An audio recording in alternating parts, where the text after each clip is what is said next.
Banta mo sa kuan sa keyboard guys. So, ano yung keyboard guys. So kung gusto mo, balik na to normal. Kung gusto nyo guys na puro capital letter yung i-type, bitaw. So, kaning kuan lang. Click lang yun yung caps lock. So, pag click ninyo sa caps lock mo light na ni siya dari guys. So, light.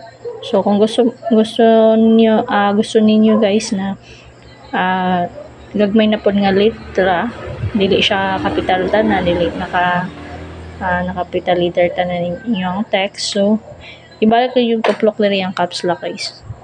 So lantawa ha. So lantawa ang lights pod. So balik ko na kung tuplok ang caps lock.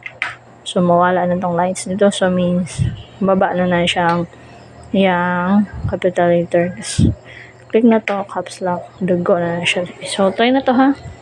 Caps lock. So, type na to PDS. PDS.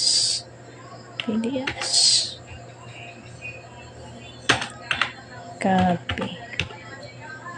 So malinis siya guys. So, ang size ani guys, para makita nyo pila ang size sa text. Click lang nyo ni guys. Yan. Dari mo sa home. Makita nyo na. Dari guys. Kani. To be continued.